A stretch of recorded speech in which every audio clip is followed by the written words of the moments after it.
Assalamualaikum warahmatullahi wabarakatuh. Waalaikumsalam warahmatullahi wabarakatuh.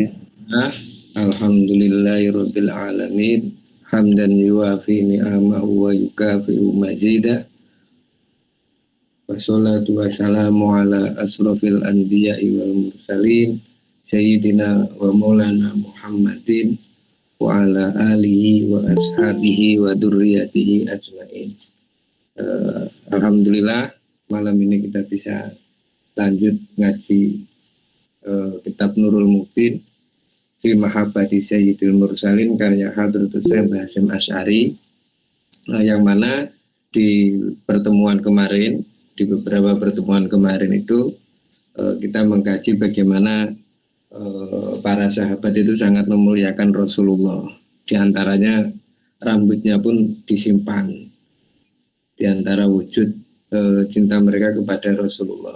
Nah, yang sekarang faslun fi nasabihi alaihi assalatu wassalam wa asma'ihi wa kunyatihi.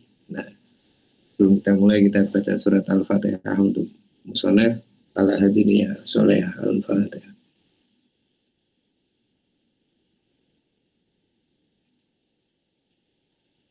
Bismillahirrahmanirrahim. Qala musannifu rahimahullah wa nafa'ana bi ulumihi fi daraini amin ya rabbal alamin. Faslun fi nasabihi alaihi assalatu wassalam wa asma'ihi wa kunyatihi. Fasal nerangake nasabe Kanjeng Nabi Muhammad wa asma'ihi lan pira-pira jenenge Kanjeng Nabi Muhammad wa kunyatihi lan alam kunyai Kanjeng Nabi Muhammad. Alam kunyah iki panggilane. Huwa utawi Kanjeng Nabi Muhammad iku Sayyiduna Muhammad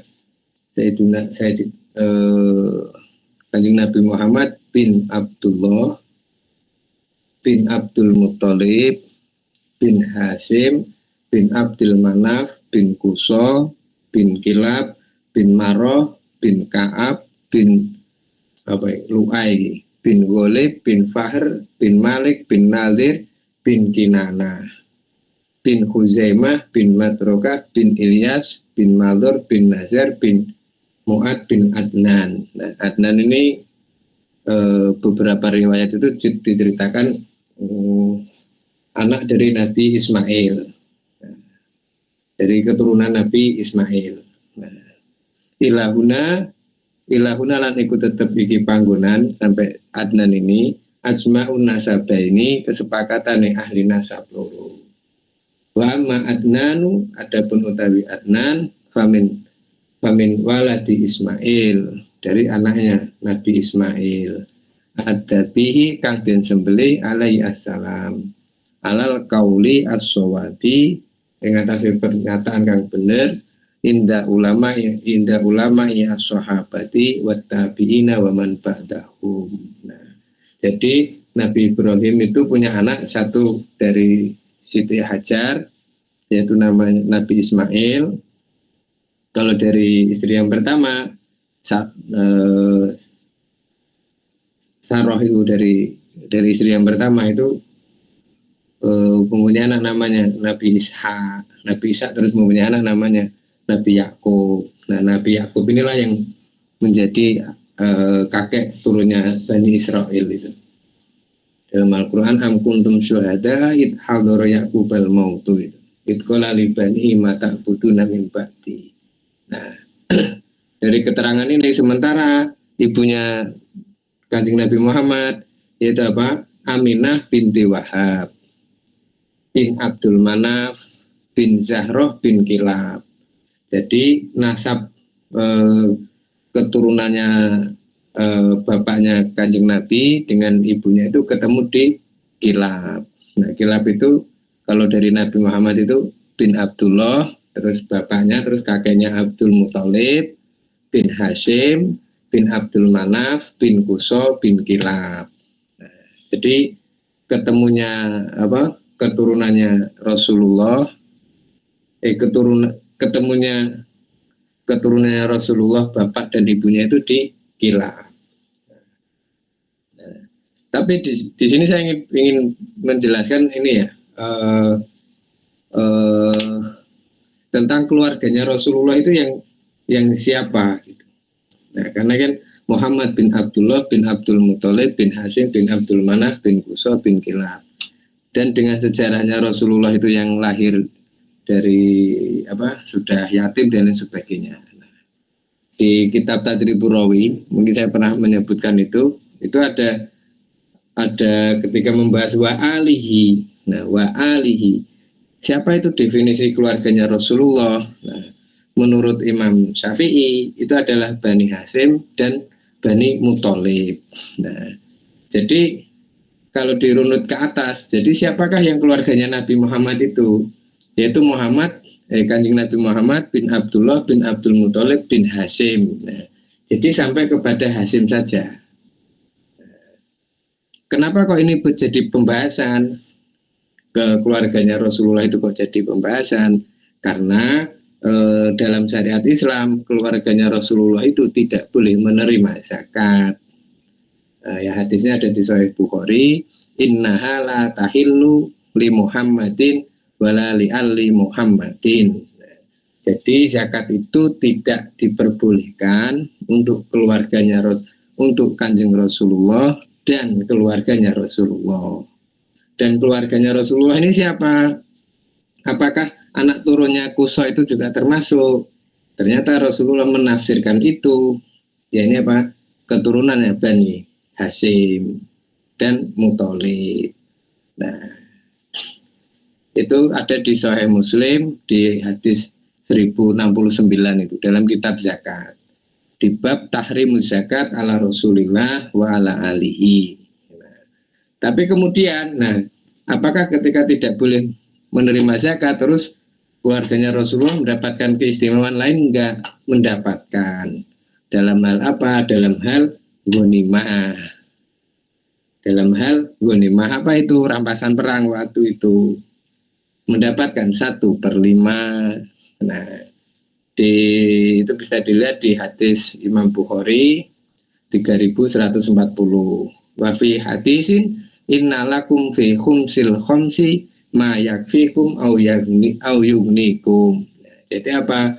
Jenengan itu wahai Kanjeng Nabi dan keluarganya itu mendapatkan 1/5. Ma yakfikum au yugnikum. Sesuatu yang bisa mencukupkan kepada jenengan atau yugnikum atau menjadikan jenengan itu cukup. Nah, hadisnya seperti ini. Nah, ternyata qasama Rasulullah ala Bani Hashim wal Muthalib. Nah, ternyata apa? Rasulullah membaginya itu kepada Bani Hashim dan Muthalib. Nah, tarikan ahuhum, meninggalkan saudaranya yang saudaranya Hashim ini. Siapa itu? Nufail wa Abdus Syam ma'asu alihim lahu. Nah, meskipun mereka keturunan Bani Nufail dan Abdus Syam ini meminta, Rasulullah tidak memberikan. Nah, makanya menurut Imam Syafi'i, siapakah itu keluarganya Rasulullah? Keluarganya Rasulullah adalah keturunan Bani Hashim dan Muthalib. Kenapa Abdus Syam dan Nufail itu tidak diberikan? Nah, semisal ini kita mulai membaca simbol ya. Kenapa? Karena Abdus Syam dan Bani Nufail itu semenjak zamannya kakeknya Kanjeng Nabi itu selalu memusuhi. Nah, yang selalu membantu Rasulullah itu adalah Bani Hashim dan Muthalib. Nah, Muthalib ini siapa? Dia itu di kitab Bajuri itu disebutkan itu adalah kakeknya Imam Syafi'i. Nah, jadi kalau kita membaca hadis dari Sahih Bukhari ini dan Sahih Muslim ini, siapakah keluarganya Rasulullah? Selain dia harus punya saudara, dia juga ilatnya itu apa? Dia ikut membantu Rasulullah, ikut berjuang. Kalau memusuhi bagaimana? Nah, ya seperti paman-pamannya yang lain yang tidak ikut Islam itu. Maka ini bisa diambil kesimpulan dari hadis yang lain ya, semisal tentang hadis tidak boleh jual beli kepada temannya, la yabi'u baya ahihi wala yaktubu khitbata ahihi. Nah, Imam Thahir Ibnu Asy'ari memahami seseorang itu tidak boleh jual beli jualan nih saudara nih, dan tidak boleh lamaran nih saudara nih. Imam Thahir Ibnu Asy'ur, Syekh Thahir Ibnu Asy'ur memahami ini apa? Kalimat itu perintahnya adalah dawamul ukhuwah. Dawamul ukhuwah. Keberlanjutannya persaudaraan. Nah, misal saya tidak menyaingi jual belinya saudara saya, tetapi ketika saudara saya tidak mempunyai pekerjaan, saya tidak membantunya. Semisal ya saya juga kena hitop ini. Hitop apa? Tidak mempermudah saudara-saudara saya. Kira-kira seperti itu. Nah, sehingga Imam Syafi'i mengartikan siapa itu keluarganya Kanjeng Nabi, ya Bani Hasyim dan Bani Muthalib. Kalau Nufail sama Abdus Syam tidak. Kenapa? Karena sejarahnya mereka itu termasuk keluarga yang selalu ngerecoki istilahnya, ngerecoki Kanjeng Nabi. Maka pas Rasulullah mendapatkan kenikmatan, minimal contoh harta rampasan itu yang dikasih ya dari Bani Hasyim saja sama Muthalib, yang lain tidak. Karena apa? Karena nah itu kalau kita artikan hari ini ya seperti itu. Salah satu itu. Nah, kenapa kok semisal saudara sama saudara itu sudah tidak banyak ini ya, tidak banyak ta'awanu saling menolong. Dan di salah satu kitabnya Mbah Hasyim itu, di Risalah Ahlussunnah wal Jamaah, ketika membahas tanda-tanda kiamat di hari akhir nanti itu, alamatus sa'ah itu apa? Qatu silaturahim. Banyak orang itu terputus silaturahminya. Nah, silaturahimnya masih ada, tetapi ta'awanunya sudah tidak ada. Ta'awanunya sudah tidak ada, maka maknanya akan ini. Sehingga ketika membaca wa alihi itu Imam Nawawi, siapa itu ya? Kullu muslimin. Nah, wa alihi keluarganya Nabi itu menurut Imam Nawawi itu ya kullu muslimin, setiap orang yang bisa memberikan energi positif kepada yang lainnya. Nah, kira-kira itu. Maka kalau hari ini kenapa saudara sama saudara itu banyak yang sudah tidak rukun, tidak bisa bareng ya. Karena makna wa alihinya ini sudah terkikis ya, sudah terkikis. Bahkan nanti masalah peninggalan orang tua dan lain sebagainya itu nanti akhirnya menyebabkan orang itu tidak bisa menjaga saudaranya tadi. Ada satu hadis ya tentang itu, dan ini ditafsirkan Nu'man bin Bashir. Bahwasanya bapaknya namanya Bashir itu ingin memberikan harta itu kepada anak yang dia sukai, misal itu. Yang tidak dia begitu sukai, tidak ingin dikasih. Nah, istrinya Bashir ini datang kepada Rasulullah. Ya Rasulullah, suami saya ingin melakukan ini. Akhirnya Rasulullah menjawab gini, ayat suruka ayyakunu laka fil birri sawaun. Nah, apakah kamu tidak menginginkan dalam hal kebaikan itu diantara anak-anakmu itu sama? Dijawab kola, naam, iya, aku ya pengen tetap anakku rukun kabeh. Nah, pengen kalau menginginkan seperti itu, fala idzan, maka jangan lakukan itu. Nah, ini hadis ini digunakan Syekh Thahir Ibnu Asy'ur dalam memahami tentang nasihat. Kenapa? Kan itu hibah. Hibah itu kan hak milik. Nah, meskipun ada hadis seperti ini menurut Imam Abu Hanifah sama Imam Syafi'i, apakah orang tua itu boleh memberikan hartanya kepada anak yang dia inginkan boleh wong hibah, bukan tinggalan. Tetapi kalau kita melihat maknanya, maka itu tidak. Kalau menginginkan anak itu tetap saling tanda hari kiamat yang tidak rukun tadi, agar tidak terjadi, ya jangan lakukan itu. Nah, hibahnya bagaimana? Apakah itu bisa terjadi? Bisa. Misal diberikan ini, memberikan hibah itu, misal salah satu contohnya gini, semisal ada orang tua ya, dia meninggalkan, dia mempunyai 3 anak. Anak pertama dan anak kedua itu jaraknya masih 2 tahun 3 tahun. Nah, sementara anak yang terakhir jaraknya itu 10 tahun dari kelahiran itu. Nah, anak pertama dan yang kedua itu dia bisa menempuh pendidikan ketika orang tuanya masih tenaganya masih kuat, ya kan? Tenaganya masih kuat, sehingga anak yang pertama yang kedua ini bisa mendapatkan kemanfaatan tenaga orang tuanya tadi. Dilalah ketika anak yang ketiga, anak yang terakhir itu, karena lahirnya anak yang ketiga ini orang tuanya sudah agak tua,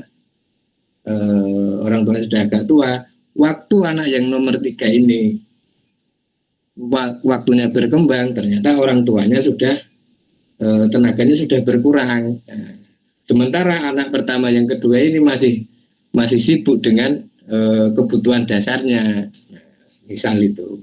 Apakah hadis Nu'man bin Bashir ini bisa digunakan? Bisa. Semisal apa? Orang tuanya akhirnya apa? Karena saya sudah tua dan saya untuk merawat anak saya yang ketiga ini agar mendapatkan pendidikan yang baik dan lain sebagainya itu membutuhkan harta yang lebih karena tenaga saya sudah berkurang, maka sebagian bisa dijual untuk anak yang ketiga ini agar mendapatkan apa? Kemanfaatan yang sama seperti anak yang pertama dan yang kedua. Itu baru setelah itu apakah baru bisa dibagi? Nah, itu bisa. Itu untuk menjaga apa? Menjaga makna keluarga yang memberi kemanfaatan yang sama. Kira-kira itu. Nah, kalau kita melihat dari keterangan ini, sehingga apa? Makna keluarga itu ya makna yang bisa memberikan ta'awanu, saling tolong menolong. Itu kalau kita melihat hadis tentang pembagian harta rampasan dan keluarga keluarga Rasulullah yang tidak boleh menerima zakat itu, ya itu ta'awanu tadi itu. Sehingga keluarganya Nufail dan Abdus Syam, karena waktu kesulitannya Rasulullah tidak ikut membantu, ketika mendapatkan kebahagiaan, nah, yang diutamakan adalah yang waktu kesulitan ikut membantu. Nah, kira-kira itu. Ini kalau kita mempelajari dari nasab ini. Kemudian di ini, walahu sallallahu alaihi wasallam asmaun kasiratun. Kemudian Rasulullah itu mempunyai nama yang sangat banyak. Minha iku setengah dari asma Muhammadun Muhammad, wa Ahmadun lan Ahmad, wal hasiru lan wong kang sing giring, artinya iki. Wal aqibu lan wong kang sing mungkasi kenabiane, wal muqafa lan wong kang sing diikuti, wal mahi itu orang yang bisa melebur api neraka nanti. Wa khotamul anbiya'i, dan menjadi khotamul anbiya, pungkasan para nabi.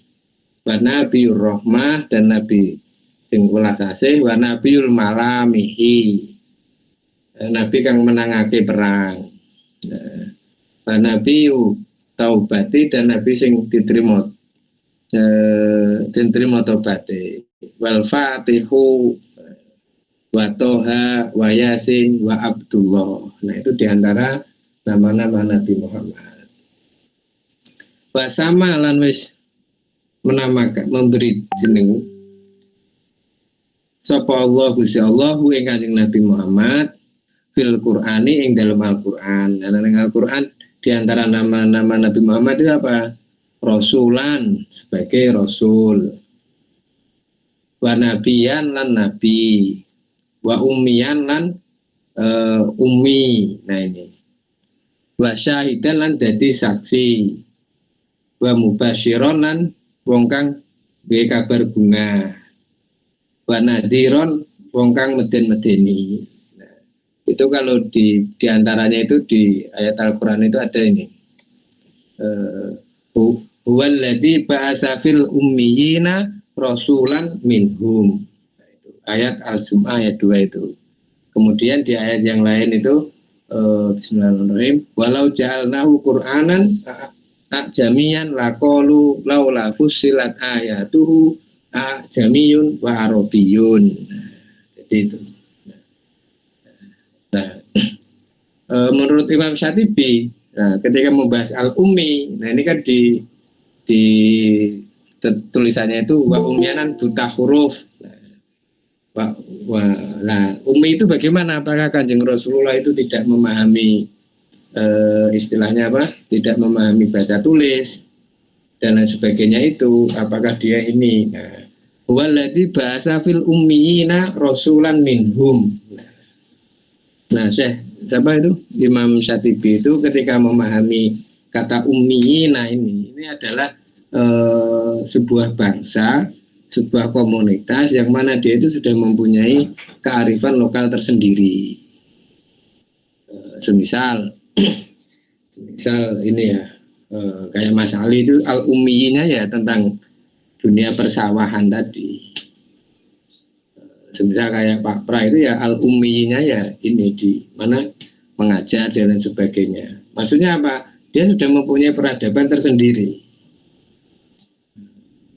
Nah, seandainya itu diturunkan Al-Quran itu tidak dengan bahasanya atau nilai-nilai bahasanya orang di sebuah komunitas itu ya bagaimana itu bisa difahami. Nah, kira-kira itu. Termasuk kita, sebenarnya. Termasuk kita ini. Nah, al-ummiyinya bangsa Arab, nah, semisal al-ummiyinya bangsa Arab ya dengan perilaku-perilakunya yang di sana. Kalau di Indonesia ya, kita yang mempunyai al-ummi sendiri, kearifan lokal sendiri. Biasanya ketika kita mendapatkan pengalaman sesuatu, kita akan agak-agak menghilangkan kearifan lokal yang sudah ada dan merasa peradaban yang baru itu adalah peradaban yang lebih baik. Padahal Islam saat itu dia datang berdasarkan kearifan lokal yang ada di lingkungan tersebut. Baru mengenal kayak filsafat Yunani itu bisa masuk, tetapi al-umminya itu masih ada, akhirnya memunculkan keilmuan-keilmuan baru. Kira-kira itu. Bada'iyan ilallahi bi'idnihi wa sirajan muniro. Terus apa? Ra'ufan rohiman muzakiron wa ja'alahu rahmatan wa nikmatan wa hadiyan sallallahu alaihi wasallam. Itu diantara nama-nama Rasulullah. Kemudian wa an Ibni Abbas radhiyallahu anhuma qala Rasulullah sallallahu alaihi wasallam, dari Ibnu Abbas berkata, qala Rasulullah telah berkata, ismi fil Quran, ismi utawi nama ingsun fil Qur'ani ing dalam Al-Qur'an iku Muhammadun Muhammad sallallahu alaihi wasallam, wa fil Injil lan ing dalam Injil iku Ahmadun, wa fit Taurati lan ing dalam kitab Taurat iku Ahyadu, wa innama sama itu den arani ingsun Ahyada ing Ahyad li'anni sak temene ingsun iku Ahyadu nyimpangake ingsun umati ing umat ingsun annari jahannam saking neraka jahanam. Wa an Jubair bin Mut'im radhiyallahu anhu qala Rasulullah sallallahu alaihi wasallam, Rasulullah pun ngendika, li iku tetep keduwe ingsun khamsatu asma'in utawi 5 nama ana utawi ingsun iku Muhammadun, wa ana utawi ingsun iku Ahmadun, wa ana utawi ingsun iku Almahi, kang wong kang lebur, alladzi yang mana yamhu lebur sapa Allah Gusti Allah bi sebab ingsun al kufra ing kekufuran. Almahi itu wa ana utawi ingsun iku al hasiru, wong kang giring, yahsuru yuhsaru den giring sapa annasu menungso ala kodami ing atase delamaan ingsun. Wa ana halil tawi ingsun iku al aqibu wong kang apa pungkasan. Jadi Kanjeng Rasulullah itu adalah nabi terakhir. Walahu lan iku tetep kedue Kanjeng Nabi Muhammad sallallahu alaihi wasallam waro ahadihi ing dalem sakliyane iki asmaun utawi pira-pira jeneng kasiratun kang akeh. Jadi selain nama yang di atas tadi seperti Al-Mahi, Ahmad, terus Al-Hasir itu masih banyak lagi. Bahakalan nyeritake sapa Ibnu Al-Arabi Al-Maliki kang bermadzhab Maliki annallaha sak temene iku annallah sak temene Gusti Allah alafa annallah taala utawi sak temene anna lillahi taala ya Allah anna lillahi taala iku sak temene Gusti Allah alfa ismin dan ono sewu jeneng walin nabi lan iku tetep kedue Kanjeng Nabi sallallahu alaihi wasallam alfa ismin utawi 1000 nama. Summa zakaro kemudian menyebutkan ala tafsili ing atase terperinci naifan wasitina. Naifan itu hitung-hitungan 3 sampai 9. Naifan kurang lebih sitina itu bahwa 90 yang disebutkan. Qala al-halbi waqad ra'aitu teman-teman wis ningali sapa ingsun musannafan kitab kang den karang fi mujalladaini ing dalem 2 jilid. Yuqalu den arani lahu kedue musannifan kitab al-Mustaufa fi asma'i al-Mustafa li Ibni Dahiyah. li Ibni Dahiyah jamaah ngumpulake sapa Ibnu Dahiyah fihi ing dalem musannafan lin nabi kedue Nabi Muhammad fauqa salah simiatin. Jadi di kitab Al-Mustafa fi Asmail Mustafa karang punyanya Ibnu Dahiyah, Kanjeng Rasulullah itu mempunyai nama panggilan lebih dari 300.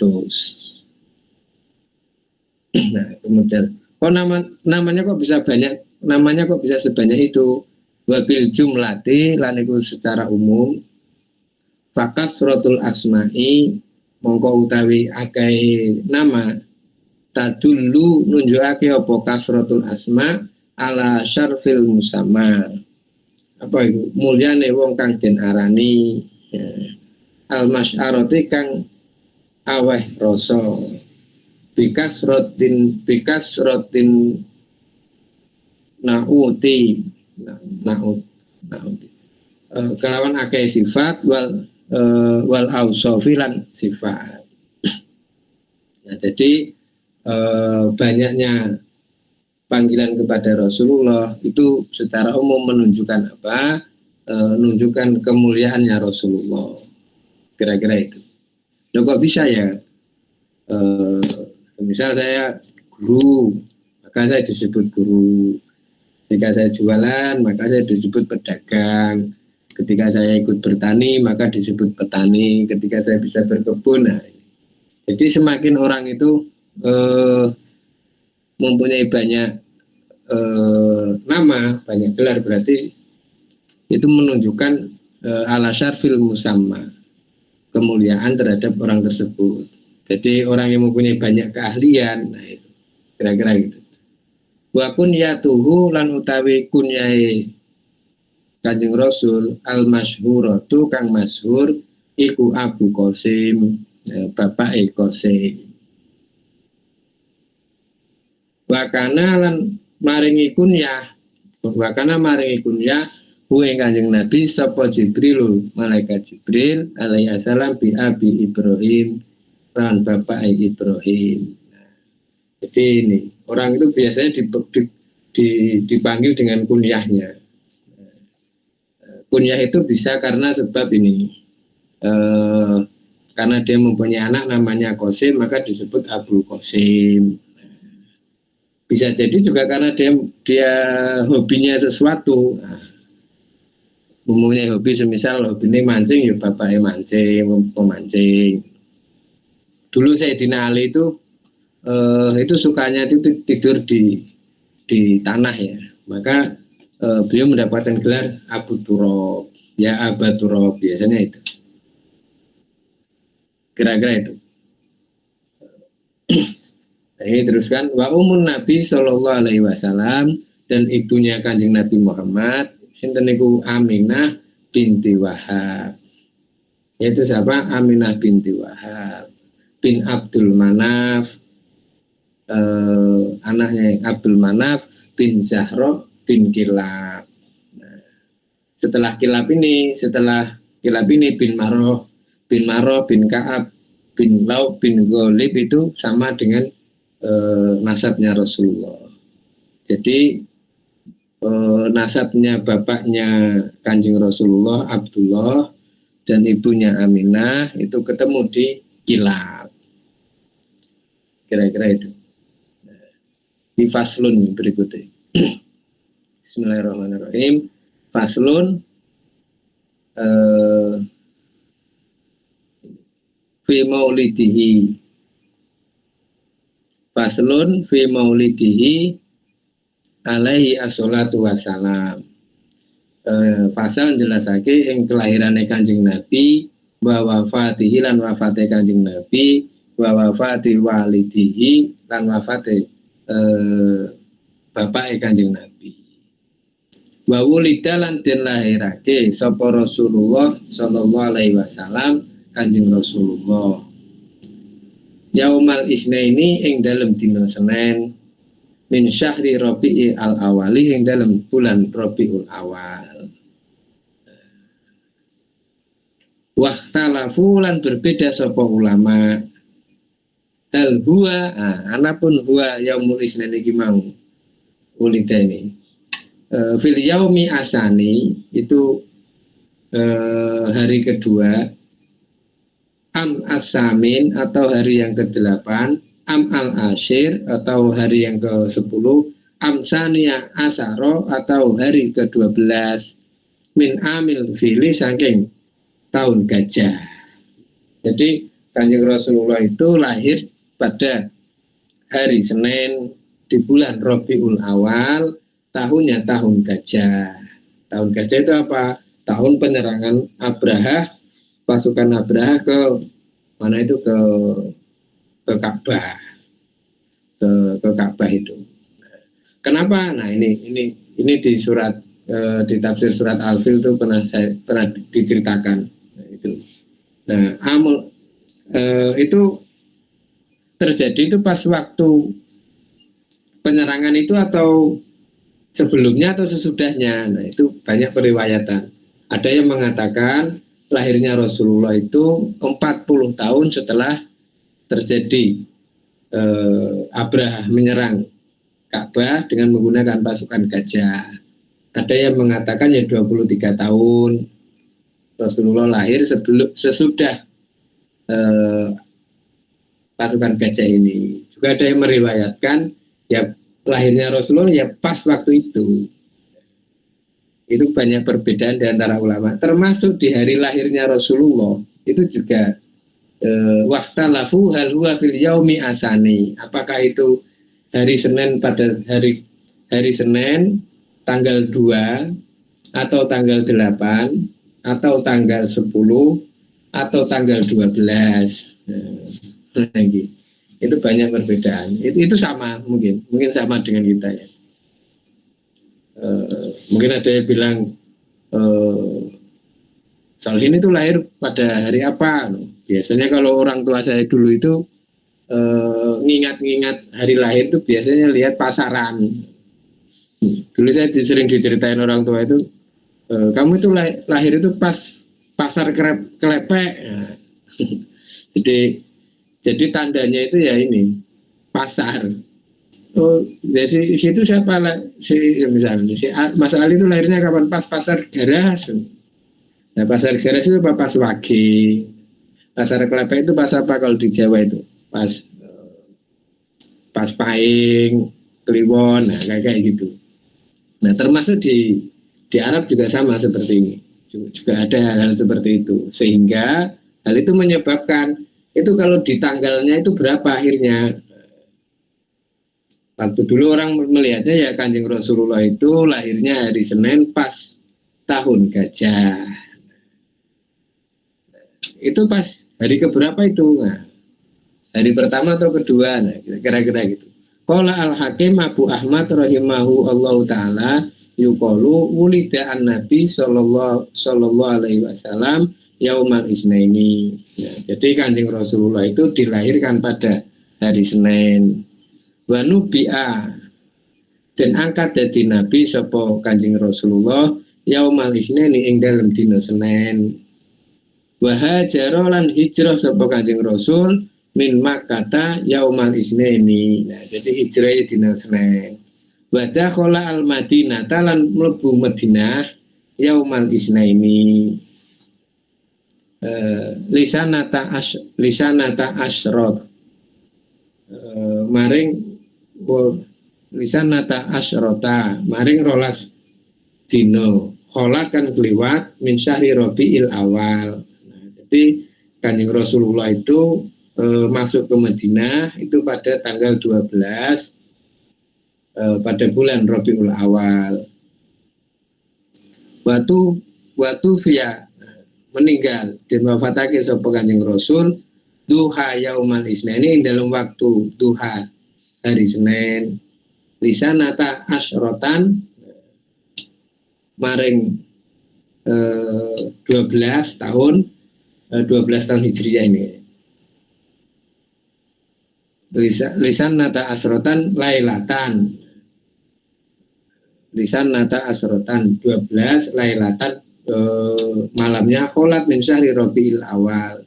Jadi meninggalnya Rasulullah itu tanggal 12 malam bulan Rabiul Awal.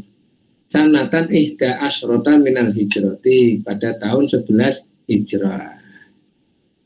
Wakada fisinni Abi Bakrin wa Umar wa Ali wa Aisyata radhiyallahu anhum salasun wasituna sanatan. Wakada lan kaya mengkene Kanjeng Rasul itu umurnya berapa? 63. Menurut Abu Bakar, Sayyidina Abu Bakar, Umar, dan Sayyidina Ali dan Aisyah. Wabada'a, nah ini. Wabada'a apa al-wajhu bi Rasulillah. Wabada'a mulai apa al-wajhu gerah sakit bi Rasulillah Kanjeng Rasulullah bi baiti Maimunah. Ing dalem griyane Maimunah itu istrine Kanjeng Rasulullah. Yauma al-arbi'a ing dalam dina Rebo. Lailatani maring apa iki? Lailatani baqiyata min syahri Safar. Maring rong wengi baqiyata min syahri Safar kang tetep bulan Safar. Berarti pas bulan Safar akhir. Wa kana lan ono apa marduhu sakit Kanjeng Rasul iku bisodai ngelu ma'al al-hima iku demam. Walamal nalikane sakola ngerasa abot sapa Rasulullah Kanjeng Rasulullah wastadda lan banget bihi kelawan Rasulullah apa wasuhu gerahi istadana jalu izin sapa Rasulullah aswajahu ing pira-pira bojone Kanjeng Rasulullah ayyuma ridho yang den rawat sapa Rasulullah di baiti Aisyah ing dalem griyane Sayyidah Aisyah. Fa'adina ngidini sapa azwaj lahu maring Rasulullah. Jadi Rasulullah itu sakit itu di rumahnya Maimunah pada hari Rabu. Kemudian karena sakitnya itu agak parah, kira-kira seperti itu, Rasulullah minta izin ke istri-istrinya agar dirawat di rumahnya Sayyidah Aisyah. Wakana lan ono apa tuhulu manjing Rasulullah bi baiti Aisyah ing dalem griyane Sayyidah Aisyah yaumal isnaini ing dalem yaumal isnaini ing dalem dina Senin. Wa mautuhu lan wafate Kanjeng Rasulullah yaumal isnaini ing dalem dina Senin alladzi yalihi yang mengikuti berarti 1 minggu berikutnya. Waku finalan den kafani sapa Rasulullah sallallahu alaihi wasallam fi salasati aswabin ing dalam telu pakai apa lembaran pakaian ya apa pakai kain baidin kang putih laisa ora ono fiya ing dalem salasun apa komisun baju wala imamatun lan imamah. Jadi Kanjeng Rasulullah tidak memakai baju dan mboten memakai imamah. Tidak dipakai ketika dikafani. Kala ngendika sapa Al Hakim Abu Ahmad. Wala ma udrija lan nalikane den manjingake sapa Nabi sallallahu alaihi wasallam Kanjeng Nabi fi akfanihi ing dalam kafane Kanjeng Nabi fi akfanihi dalam kafane Kanjeng Nabi wudi'a den selahaken ala saririhi ing atase apa sarire Kanjeng Rasul ala syafiril makbarati pinggire makbaroe tempat apa kubur Kanjeng Rasul sing pinggire mengubur Kanjeng Rasulullah iku mau. Mudia ala sariri berarti ditaruh di samping iki, di samping panggonan sing badhe di Rasulullah dikubur iku mau. Sumada khola kemudian manjing sapa anasu menungso irsalan hale rombongan yusalluna salat sapa anas faujan hale bertumpuk faujan bertumpuk-tumpuk la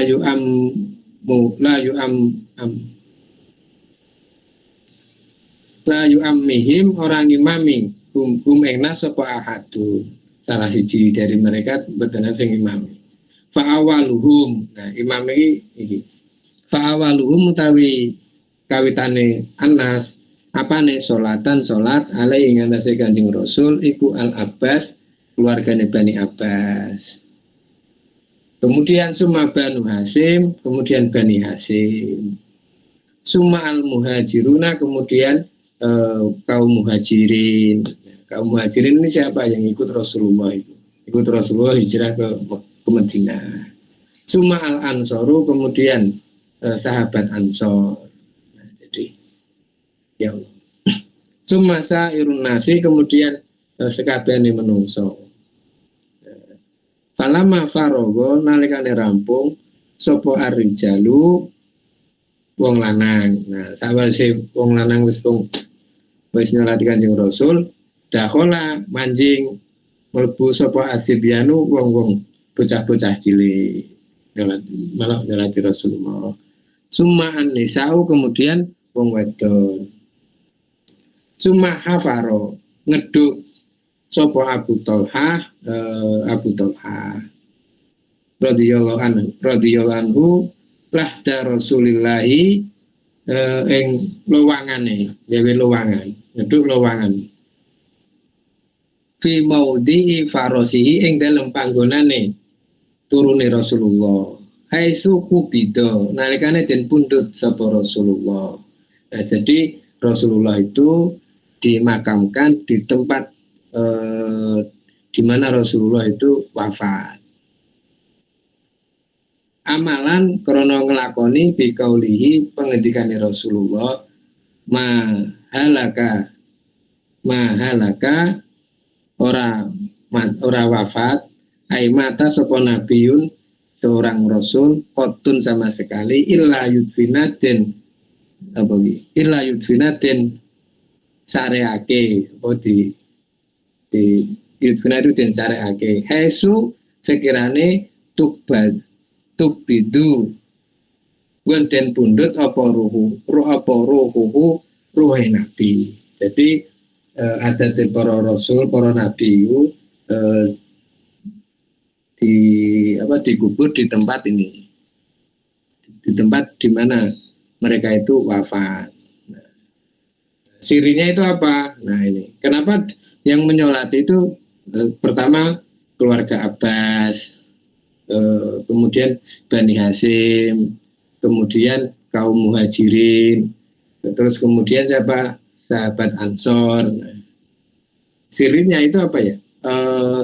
Orang-orang yang sudah berjasa kepada Rasulullah itu sangat didahulukan. Nah sehingga yang sering beberapa kali saya ceritakan itu diantaranya keistimewaan sahabat Ansor itu dijadikan tanda ini ya, tanda iman. Min alamatil iman hubbul Ansor.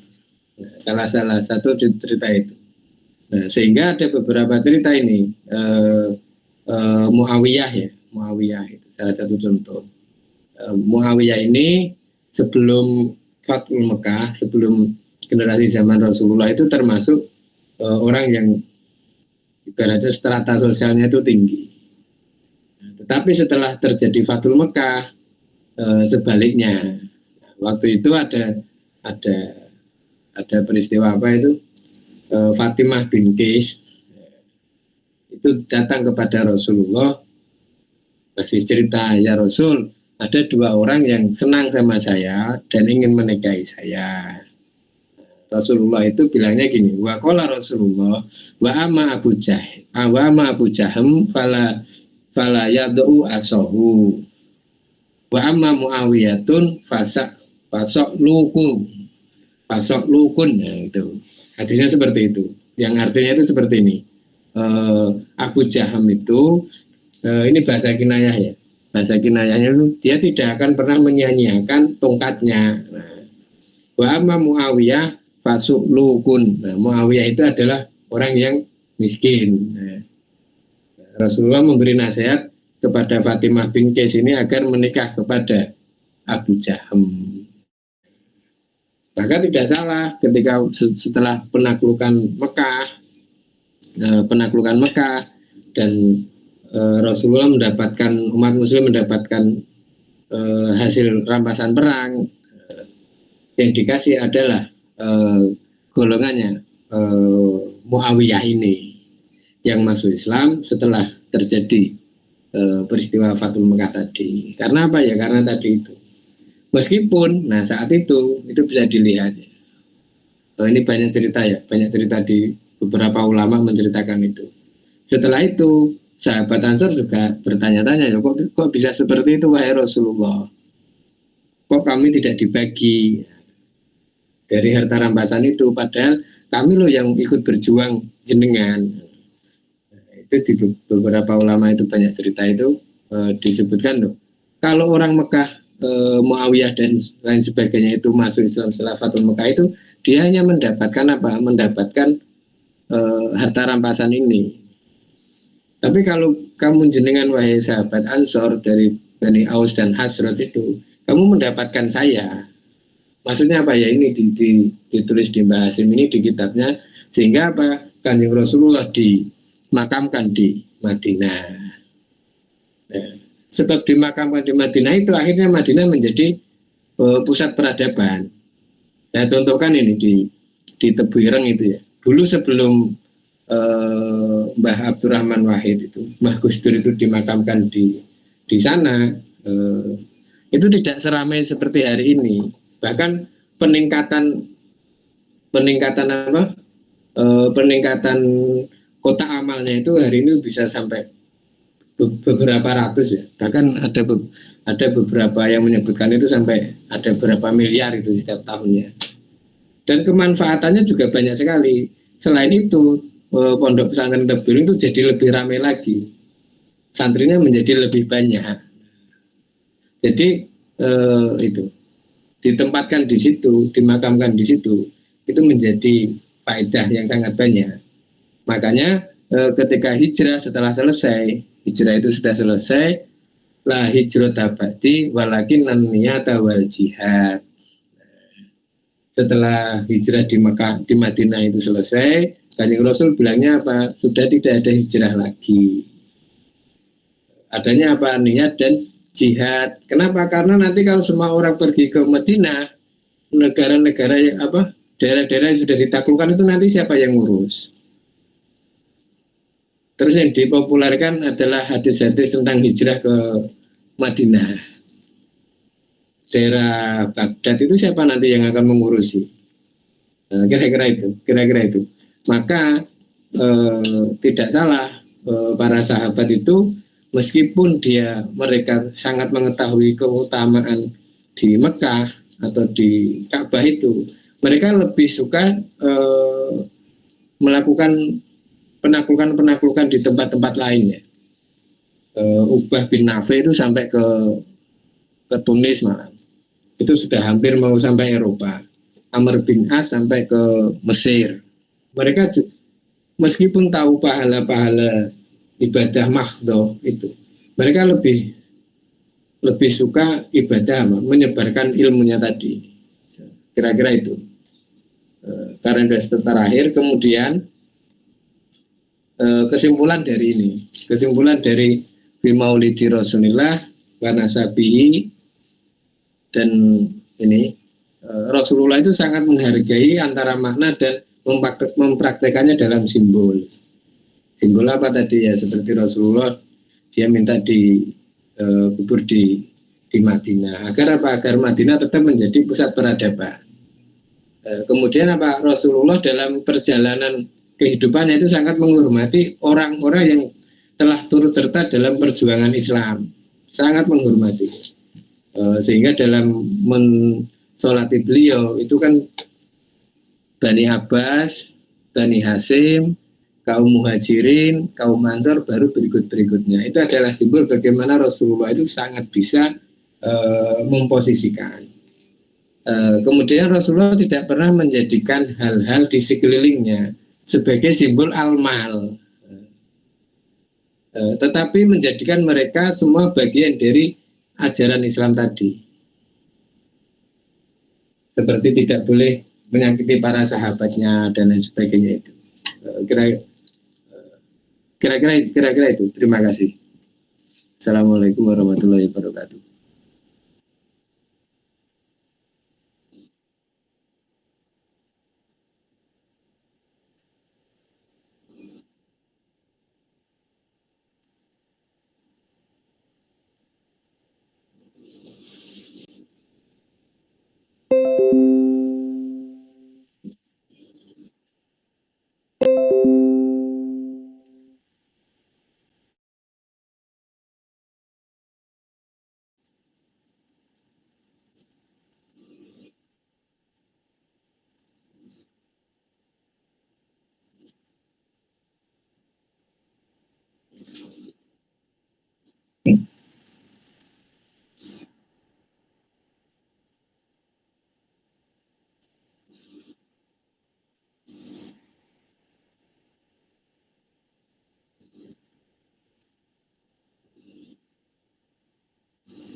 Termasuk ini Pak ya, dalam membahas tentang wa alihi itu loh. Beliau kan cenderung ke makna ini ya, ke makna keluarga saya itu siapa ya? Keluarga saya ya Bani Hasyim dan Muthalib ini. Kenapa? Karena Bani Hasyim dan Muthalib inilah yang memperjuangkan ajaran saya. Oh iya, jadi itu tadi yang seperti yang disampaikan bahwa orang-orang yang berjasa itu termasuk Mbak Ali itu kan orang berjasa tadi ya, dari keluarga yang berjasa membantu beliau. Nah itu kenapa di antara Mbak Hasyim itu, Mbak Hasyim Asy'ari itu dalam kitab Risalah Ahlussunnah wal Jamaah itu ketika sudah bicara tentang Ahlussunnah wal Jamaah itu seperti apa, di Indonesia seperti apa, itu terus nulis alamatus sa'ah, tanda-tanda kiamat. Tanda-tanda kiamat itu beliau nulis di hadis kedua kalau nggak ketiga itu ya qat'u silaturahim, terputusnya silaturahim, yaitu apa? Terputusnya saling tolong menolong tadi di akhir zaman itu. Akhirnya ya tidak masuk, ibaratnya ya seperti Abdus Syam dan Novel ini. Oke, Pak. Jadi cerita tadi mau roh anaknya sing turu iki wis dipelet tekan sawahan terus.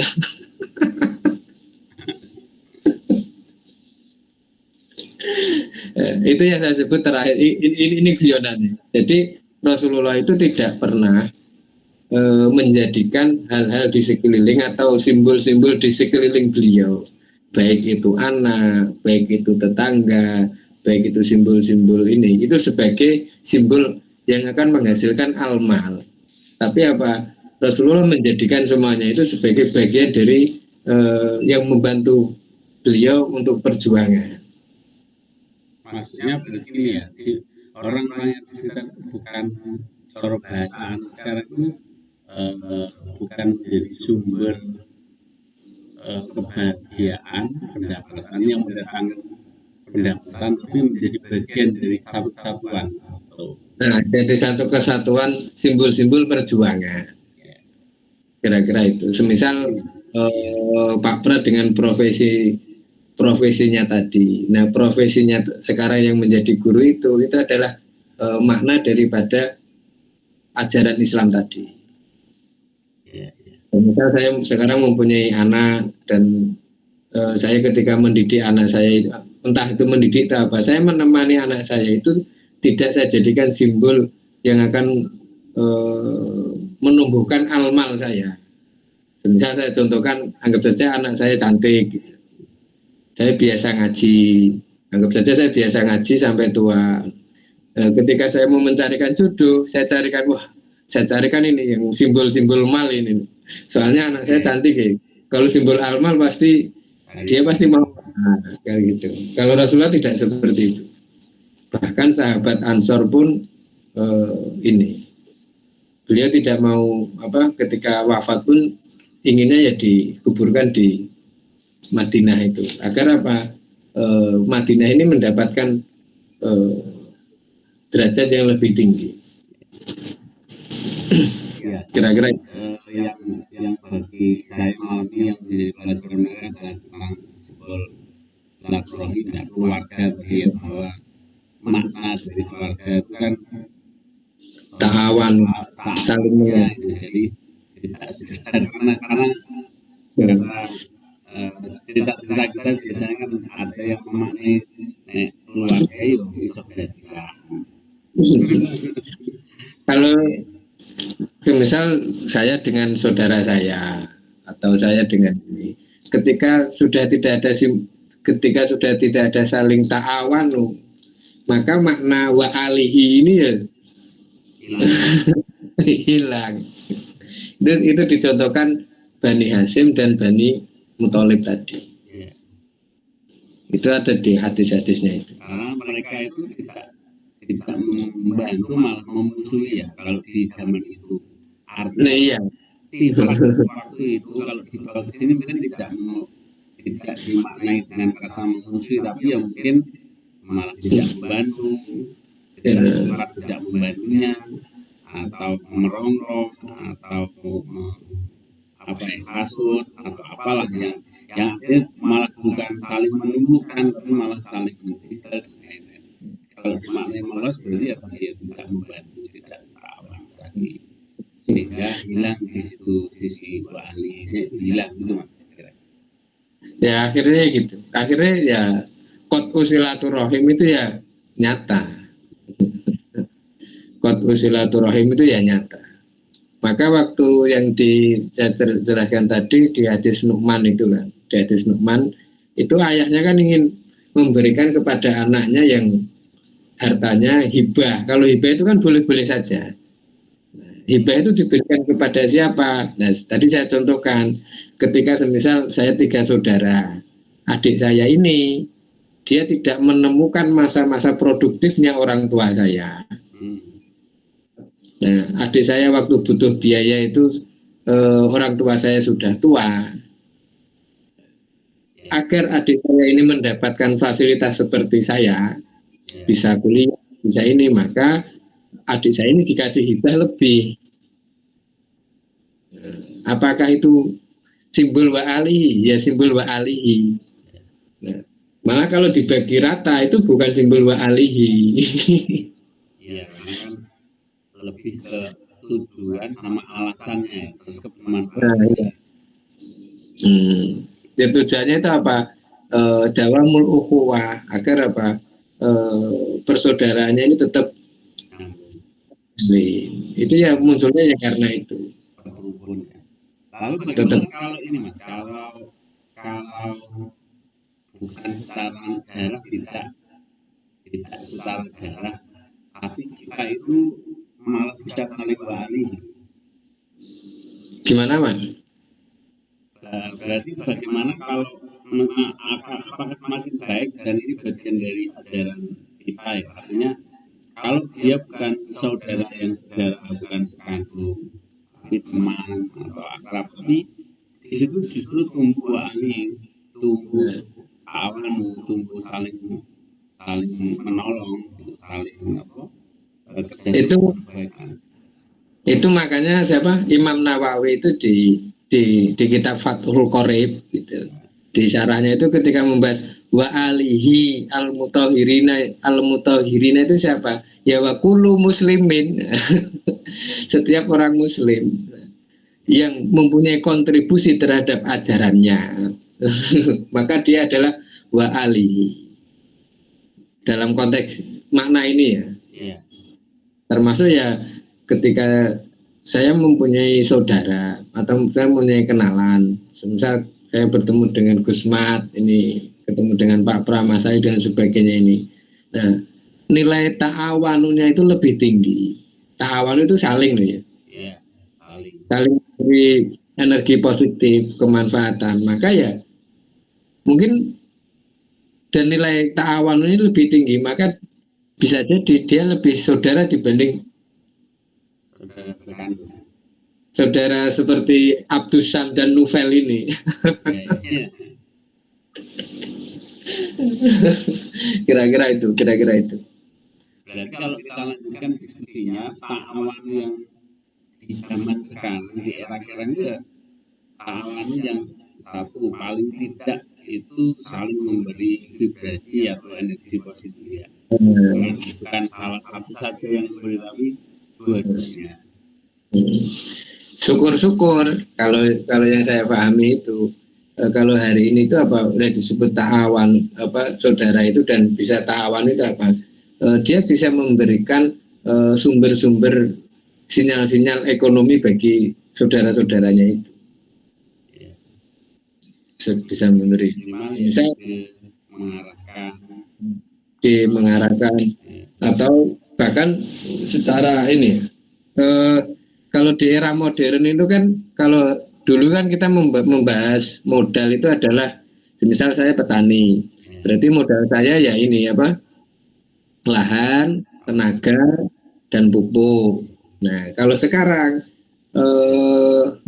manusianya itu juga bisa menjadi modal. Misal saya ini ya, bahasanya people apa itu di ekonomi Islam itu ada, semisal dilala Mas Ali sebagai petani, lahannya luas. Nah, dia ini terkendala oleh apa, tengkulak-tengkulak yang memainkan harga. Dan dilala secara tidak langsung saya itu bisa menjadi modalnya Mas Ali. Dilala saya mempunyai informasi harga beras di Bulog, nah semisal itu. Nah, maka people ini istilah itu kalau dalam dunia modern nilai pengetahuan saya itu juga modal dalam pertaniannya Mas Ali tadi, kira-kira itu. Nah termasuk yang disebut ini ya, saya bisa menjadi simbol yang bisa mengembangkan almalnya Mas Ali.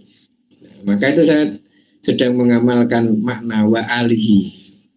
Kira-kira itu. Berarti kan maknanya semakin meluas, lebih pada manfaat dan pencapaiannya. Artinya wa alihi itu yang penting adalah bisa saling menumbuhkan amal atau membantu amal kita, sehingga kita bisa tumbuh bersama.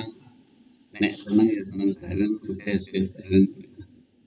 Ya ini mungkin coba nih wong tua saiki roh anake jek nom ketoke kok ning omah, wah kayak iki iso ngembangno almal kuwi kon budal ning sawah dadi relawan. Nah itu juga nanti kalau dipahami pada generasi hari ini itu bisa ini ya, bisa diartikan dolim ya. Iya, tapi kalau dua sisi boleh berarti ya. Dua sisi Ya, orang kalau dua, tapi orang tua juga memberi gitu. Ya kira-kira gitulah Pak. Nah makanya itu kenapa Rasulullah itu diutus di bangsa yang al-ummi. Al-ummi itu mempunyai peradaban sendiri. Semisal budaya di rumah, selama anak itu tinggal sama orang tuanya, biasanya mangan iki melok wong tuwa. Ya, kalau di Jawa. Nah akhirnya dilanjut nih al-umnya wong sing melok wong tuwa. Nah, sing cek melok mangan wong tuwa utawa melok mangan moro tuwa kaya aku ngene iki. Ya kudu melok, ya harus ikut mengembangkan almalnya orang tua. Akhirnya ya melok munggah-munggah nunduk, ngedun-ngedun nunduk. Nah itu disebut al-ummiyah. Itu kan sudah ta'awan.